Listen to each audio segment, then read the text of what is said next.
नमस्कार दोस्तों, आज मैं आपको दशा माता के दिनों में सुनी जाने वाली धर्मराज जी की कहानी सुनाने जा रही हूँ। प्रेम से बोलिए धर्मराज जी की जय हो, दशा रानी की जय हो। प्राचीन समय की बात है, एक गांव में दो सेठानियां रहती थीं। बड़ी सेठानी के पास बहुत सा धन था, लेकिन वह स्वभाव से बड़ा कंजूस थी और घमंडी भी थी।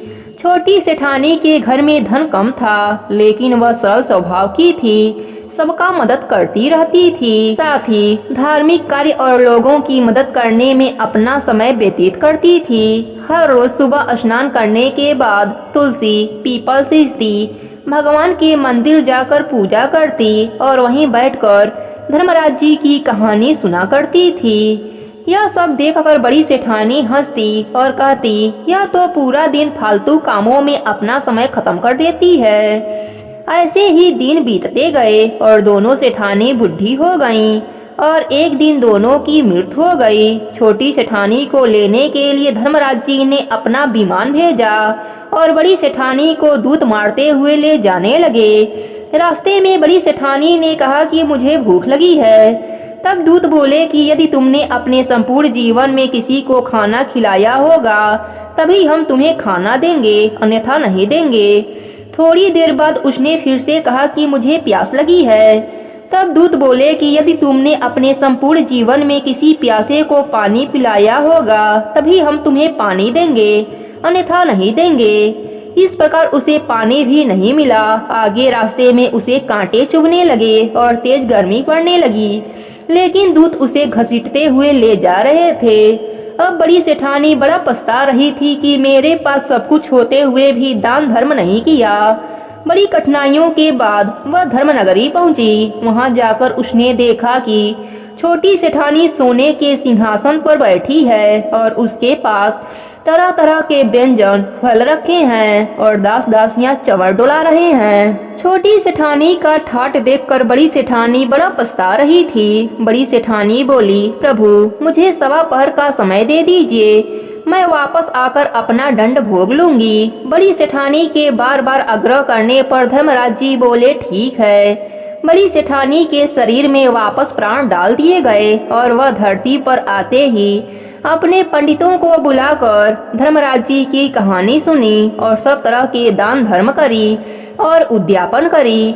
इतने में समय पूरा हो गया। अब की बार बड़ी सेठानी को लेने के लिए स्वर्गलोक का विमान आया।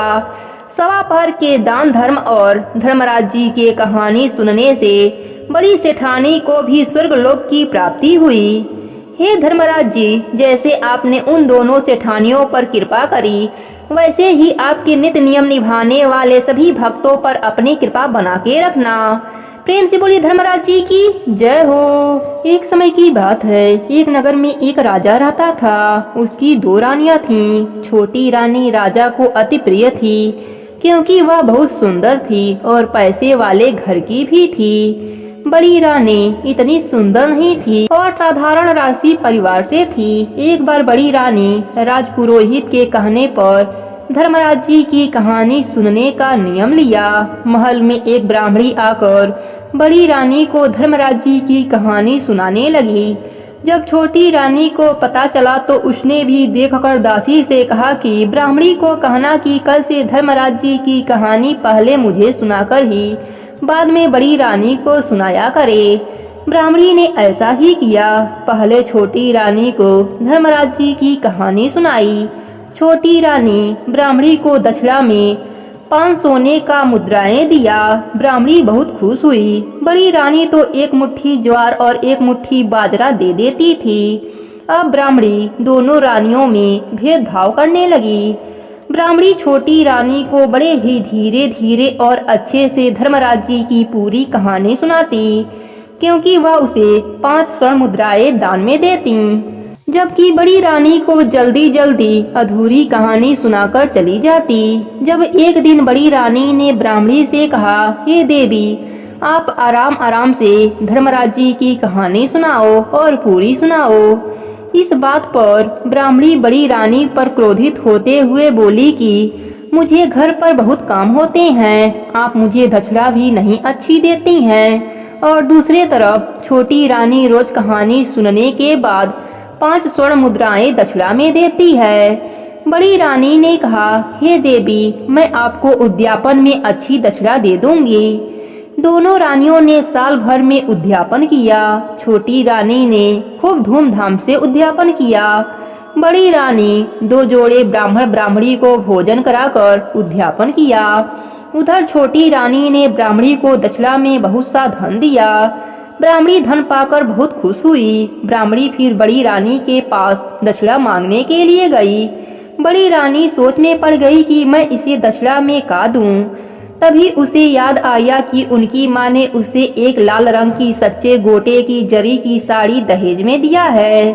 बड़ी रानी ने वह साड़ी ब्राह्मणी को दे दिया। ब्राह्मणी सच्चे गोटे की हीरे मोती के जरी की साड़ी पाकर बहुत खुश हुई। वह रानी ने ब्राह्मणी से कहा कि यह साड़ी यहीं से बांधकर अपने घर जाओ। ब्राह्मणी ने साड़ी पहन लिया और महल से जाने लगी तो छोटी रानी ने देख लिया। छोटी रानी ने दासी को भेजकर ब्राह्मणी को महल में बुलवाया और ब्राह्मणी से पूछा कि बड़ी रानी ने दक्षिणा में क्या क्या दिया है। तो ब्राह्मणी ने कहा, सच्चे गोटे की सच्चे हीरे मोती से जड़ी की साड़ी बड़ी रानी ने मुझे दक्षिणा में दिया है। छोटी रानी ने ब्राह्मणी से कहा कि अब तुम जाओ।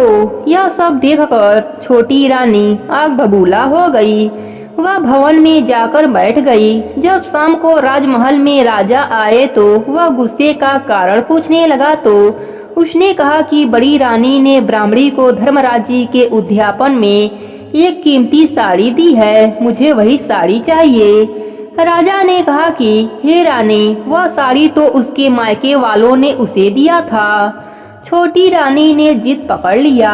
राजा बड़ी रानी के पास गया तो बड़ी रानी राजा को देखकर बहुत प्रसन्न हुई और कई वर्षों से राजा उसके महल में नहीं आए थे। बड़ी रानी ने उनका स्वागत किया और उनके चरण धोकर पिए। राजा ने कहा कि रानी, जो तूने साड़ी ब्राह्मणी को दक्षिणा में दिया है वह वापस मांग लो। वह साड़ी छोटी रानी को पसंद आ गई है, कल मैं वह लेने आऊंगा। यह कहकर वह चला गया। यह बात सुनते ही बड़ी रानी उदास हो गई, क्योंकि दान में दी हुई वस्तु को किस तरह वापस लूं, यह बात सोचने लगी। वह धर्मराज जी का स्मरण करने लगी। स्मरण करते करते रात हो गई। रात के सपने में धर्मराज जी आए और रानी से उदासी का कारण पूछा तो रानी ने सारी बात बताई। धर्मराज जी ने कहा, पुत्री, तुम उदास मत हो। तुम्हारे तुलसी क्यारे में कई तरह की साड़ियाँ लटकी हुई सुबह मिलेंगी। तुम उनमें से एक साड़ी उन्हें दे देना। जब सुबह रानी उठी तो उसने तुलसी क्यारे को देखा तो वहाँ बहुत साड़ियाँ लटक रही थीं। सच्चे गोटे, सच्चे हीरे मोती सी जड़ी साड़ियाँ लटक रही थीं। यह सब देखकर बड़ी रानी ने धर्मराज जी को प्रणाम किया। राजा व उसके मंत्री और छोटी रानी बड़ी रानी के महल में आए। आते ही बड़ी रानी से पूछा कि तुमने जो ब्राह्मणी को दक्षिणा में साड़ी दी थी वह मंगवा ली। तब बड़ी रानी राजा, मंत्री और छोटी रानी को तुलसी क्यारे के पास ले गई। बोली, महाराज, जो भी आपको इनमें से साड़ी चाहिए वह आप छोटी रानी के लिए ले लीजिए। राजा, रानी और मंत्री यह देखकर आश्चर्यचकित रह गए। राजा ने पूछा, रानी, यह सब कैसे हो गया? तब बड़ी रानी ने सारी बात बताई। राजा को अपने गलती का एहसास हुआ और उसने बड़ी रानी से माफी मांगी और छोटी रानी ने बड़ी रानी को गले से लगा लिया और अपने किए की माफी मांगी। फिर राजा ने दोनों रानियों को अपने साथ रखा। धर्मराज जी की कहानी का नित्य नियम निभाने से दोनों रानियों को यह लोक और अंत में स्वर्गलोक की प्राप्ति हुई। हे धर्मराज जी, अपने सभी भक्तों पर ऐसे ही अपनी कृपा बनाए रखना। कहानी अधूरी हो तो पूरी करना, पूरी हो तो मान रखना। प्रेम से बोलिए धर्मराज जी की जय हो।